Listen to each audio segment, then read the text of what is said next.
Hola, ¿qué tal amigos? ¿Cómo están? Yo soy Julio Hernández de Mundo Contemporáneo y en esta ocasión queremos presentarles a un candidato por el Distrito 21 en Iztapalapa, Distrito 21 local en Iztapalapa, en la Ciudad de México, y él es Uziel Medina, que es candidato por el Partido Encuentro Solidario y que también es un candidato que está a favor de la vida, a favor de los valores y a favor de las libertades fundamentales. ¿Qué tal, Uziel? ¿Cómo estás?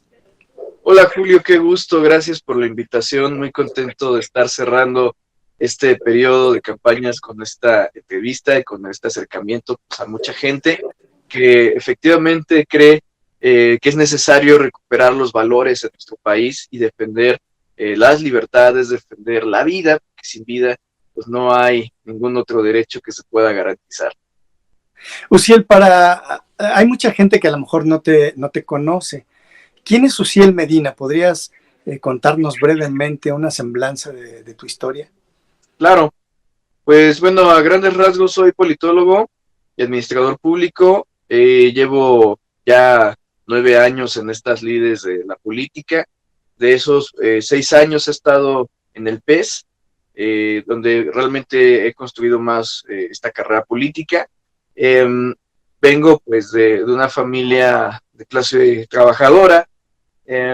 Tengo el orgullo de decir que mis padres, mis abuelos vienen de origen campesino. Tuve la oportunidad de conocer cómo se trabaja en el campo, de ayudar en las labores del campo. Mi papá pues también trabajó mucho tiempo en el sector industrial, entonces también conozco ese medio. Y ha sido una construcción de ideas a favor de las luchas sociales, porque pues también tengo ese orgullo de que mi papá fue este, sobreviviente, o es sobreviviente de Tlatelolco, y pues por el lado de mi mamá conocí el servicio público, tuve la oportunidad inclusive de ver a mi abuelo visitando las instalaciones de Reforma Agraria, y llevo poco más de 15 años en la labor social, trabajando con reclusorios, con tutelares, hospitales, gente en situación de calle, eh, personas con discapacidad, sobre todo niñas y niños con discapacidad, que en Iztapalapa. Y bueno, hemos entrado a esto de la política con la única finalidad de defender a quienes han sido desplazados por el privilegio, por las élites, gente que no ha sido escuchada, y hoy queremos darle voz a quienes no han tenido voz. Bueno, pues tienes una excelente trayectoria, Uziel.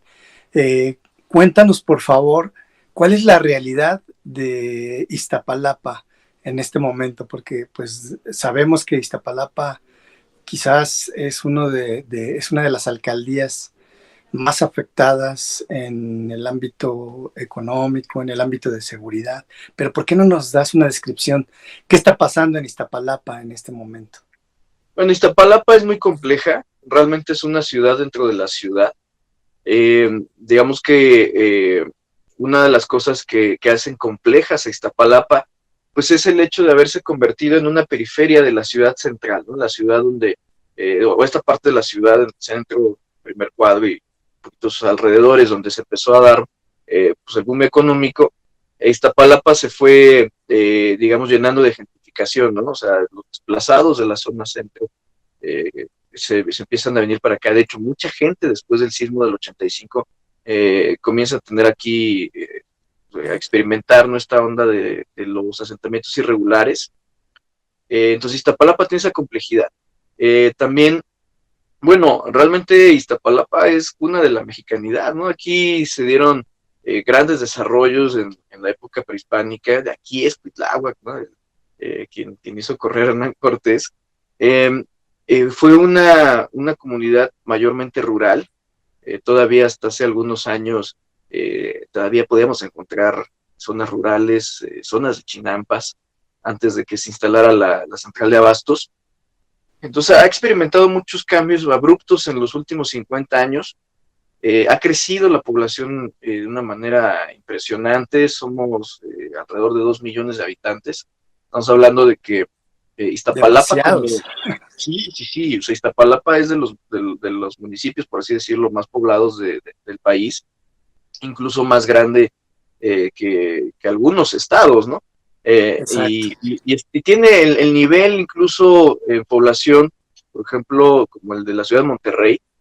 Y creo que uno de los problemas más grandes de Iztapalapa es que tiene esta población, pero no tiene un desarrollo económico localizado. Una de las cosas que vemos como un gran reto es que Iztapalapa se convierta en un polo de desarrollo económico para que de alguna manera podamos reducir el flujo hacia el centro de la ciudad y Iztapalapa se pueda convertir ya en un polo de desarrollo, una ciudad que es policéntrica. Además de que esta proximidad con el Estado de México y una de las zonas más pobladas del Estado de México, pues también nos hace tener una población flotante también muy, muy elevada. Entonces, esa es la complejidad de Iztapalapa. La cuestión de la seguridad, pues, demanda de ahí, ¿no? Porque no es que Iztapalapa sea una ciudad, una parte peligrosa de la ciudad, o que aquí la gente sea malandra, ¿no? Como llegan a tacharla, ¿no? Como comúnmente le dicen Iztapalacra, ¿no? Aquí hay mucha gente trabajadora. El tema es que se ve complejo, pues, porque se identifica como una de las alcaldías de la ciudad, pero no se ha comprendido que Iztapalapa ya tiene el tamaño de una ciudad. Claro. ¿Cuáles serían entonces los problemas, pues en este momento más urgentes que requieren una solución en Iztapalapa, según tu cosmovisión? ¿Cuáles ves tú que sean los problemas más urgentes en este momento? Porque vemos que han pasado ahí administraciones priistas, morenistas, panistas, de todo tipo y pues la verdad es que siempre ha habido conflicto en esa zona de la ciudad. ¿Por qué no se termina de crear un verdadero desarrollo sustentable en esa alcaldía? Bueno, creo que la razón por la cual sigue estando estancado el desarrollo en Iztapalapa es que sigue siendo vista como una alcaldía periférica. Por eso, insisto, tiene que dársele un nuevo enfoque a Iztapalapa. Problemas hay muchos. El principal de ellos creo que podemos estar hablando de la seguridad. Y para ello lo que hemos estado proponiendo va en varios ejes. Lo primero es que se tiene que equipar a la policía de proximidad. No es posible que, por ejemplo, cuando hay actos delictivos en la zona, encontremos que pues, los delincuentes vienen en moto o en carro, ¿no? La mayoría vienen en moto, y los policías que tenemos dentro de las colonias pues andan a pie o en bicicleta, ¿no? Pues ¿cuándo los van a alcanzar? Nunca. Sí, claro. La otra es que necesitamos que el refuerzo de la seguridad venga de un trabajo que no sea solamente coercitivo. Se tiene que invertir en un tema complejo que es rescatar a la comunidad a través de la cultura urbana. Yo recuerdo, hay un texto de Manuel Castells que habla de algunos guetos ahí en Estados Unidos que se van recuperando a partir, fíjate, ahí que en algunos puntos donde el pandillerismo era fuerte, ¿no? Lejos de atacar de manera frontal el tema de las pandillas, tratan de entender la cultura que forman esas pandillas. Y a través de algunos aspectos culturales empiezan a convertirse esos lugares en atractivos turísticos. Empiezan, por ejemplo, con barberías, cafeterías y demás. Entonces creo que eso deberíamos de trasladarlo también aquí a Iztapalapa, ver cuál ha sido esa complejidad cultural de Iztapalapa y a través de ella, sobre todo la cultura urbana, y a través de ella hacer atractiva Iztapalapa. Inclusive podemos echar mano de los pueblos y barrios originarios para darles un nuevo enfoque que no sea tan cerrado y que la gente pueda ver los atractivos que hay en Iztapalapa. Lo otro es que tenemos que impulsar mucho el deporte. El deporte da disciplina, cambia la mentalidad, genera un ambiente de compañerismo y además aquí hay muchísimos talentos. De aquí de la colonia donde soy originario, de la Vicente Guerrero, pues han salido personajes o sea, de talla olímpica en materia de taekwondo, hemos tenido boxeadores, futbolistas en todos los equipos de fútbol de la Liga Mexicana, y tenemos que recuperar digamos, esa identidad de que ahí hay muchos deportistas de gran talla y tenemos que impulsarlos, no se pueden quedar a la mitad del camino. Por falta de recursos, por falta de palancas, no puede ser, o sea, tenemos que de verdad impulsarlos. La otra es que queremos también empezar a impulsar aquí el cooperativismo. Vemos que hay muchas, por ejemplo, como madres solteras o muchos jóvenes que no encuentran trabajo o a veces esto de desplazarse al centro de la ciudad por un trabajo mal pagado o que hoy inclusive en el centro de la ciudad podemos identificar muchos fraudes a través del empleo, ¿no? Que te llaman y te empiezan a dar como todo un coaching, ¿no? Y después te están sacando dinero y a la mera hora te quedas sin trabajo, ¿no? No te dan ningún trabajo. Tenemos que, a través del cooperativismo, que aquí en Iztapalapa se dan muchos lugares donde, pues ya sabes, ¿no? Que te conoces, que todos los que andan, las madres que están afuera de la escuela esperando a sus hijos, o las tortillas, qué sé yo, y que tienen cosas en común, pues poderles ayudar a que ingresen a los programas de cooperativas y empezamos a desarrollar economía local. Son parte de los temas que hemos identificado. Y otro muy importante, aquí tenemos, sobre todo en la zona, aquí en el distrito tenemos una de las colonias, y en el distrito 29 tenemos colonias que son identificadas como las que mandan más delincuentes al reclusorio, sobre todo al reclusorio oriente. Lo que queremos hacer con ellos es, una, dignificar a la gente. Como te decía, yo he trabajado en esos lugares de manera social, y algo que debemos de reconocer es que la persona que está interna en un reclusorio no deja de ser persona. Tenemos que dignificarlos, y el trabajo dignifica. Entonces, algo de lo que queremos hacer es vincular a los centros penitenciarios con empresas de maquila, para que esa carga que implica tener a una persona dentro de un reclusorio pues se reduzca, y en lugar de que sea la familia la que cargue con el interno, sea la persona que está interna en un penal, quienes puedan a través del trabajo darle sostenimiento a la familia. Como verás, pues todo esto está pensando siempre desde el núcleo de la sociedad, que es la familia. Y otro de los problemas grandes que tenemos aquí es la gestión del agua. Es un tema todavía más complejo, pero creo que ya va siendo hora de que vayamos etiquetando presupuesto para la gestión del agua. No puede ser que Iztapalapa no tenga agua potable, pero siempre se inunde. Eso habla de que hay una mala Exacto. administración del agua.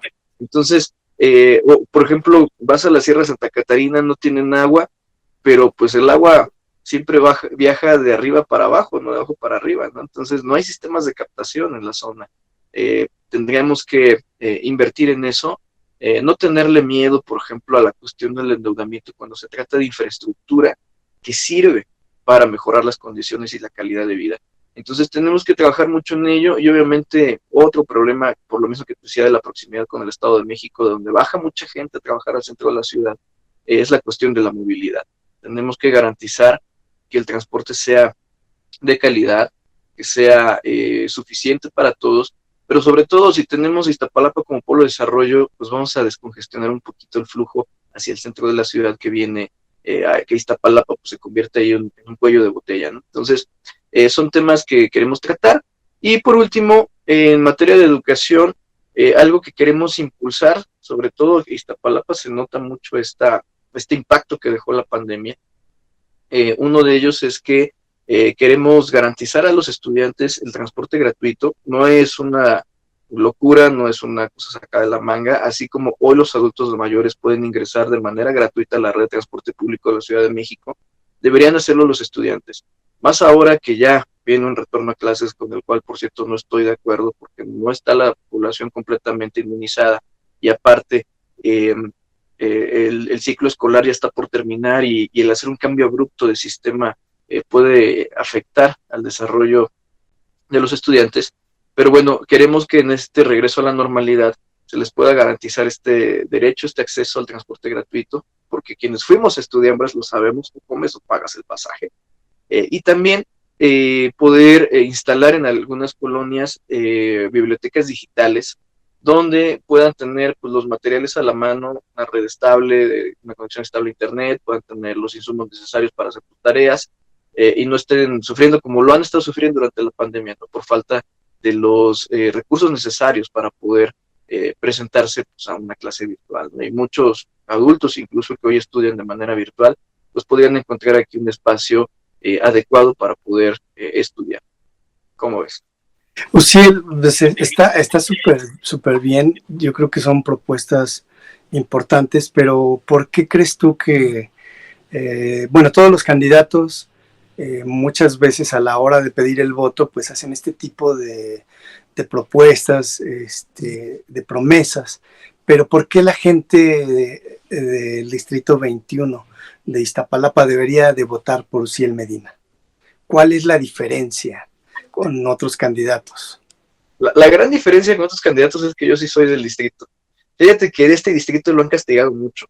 Nos ha tocado tener diputados que no son de aquí, que no son del distrito, o que a veces ni siquiera son de Iztapalapa.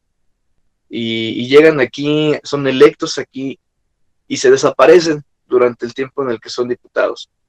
Y no es lo que merece nuestro distrito, no es lo que merece Iztapalapa, merece gente que conozca la realidad. Yo llevo mis 31 años de vida, los he vivido aquí, y quiero pues darle a mi comunidad un poco de lo mucho que me ha dado, y sobre todo que pues a mí me van a estar viendo siempre, ¿no? Aquí no me salgo de aquí, me van a ver en la fila de las tortillas toda la vida.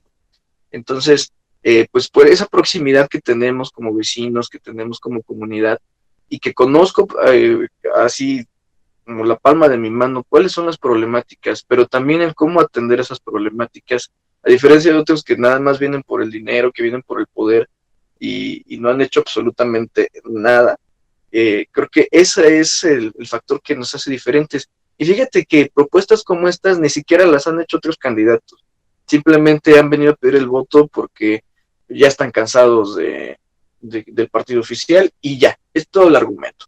Y al respecto, digo, yo que ya también tuve la oportunidad de legislar un ratito, algo que de los vecinos tienen certeza es que pues yo no voy a hacer no le voy a hacer juego a una oposición intransigente que nada más dice que no por decir que no, pero tampoco voy a hacer un levantamanos que a todos les diga que sí sin razonarlo, todo lo vamos a discutir, todo lo vamos a poner en la mesa de debate, y sobre todo siempre va a haber de mi parte un compromiso de ser voz de los ciudadanos, no voz de un partido nada más, no ser la voz de una línea política, no hacer acuerdos en lo oscurito, siempre defender la dignidad de la gente que vive en Iztapalapa y de la Ciudad de México. Sí, claro. Oye, bueno, pues qué bueno que hay este compromiso de tu parte. Y hablando de compromiso, yo quisiera preguntarte cuál sería específicamente el compromiso de Uciel Medina con la cuestión de la vida, la familia y las libertades fundamentales. Fíjate que es una pregunta que me han hecho mucho en la calle, sobre todo por la línea, digamos, agenda, ideología que tiene el partido y que a veces la han malinterpretado. Claro que siempre yo voy a defender la vida.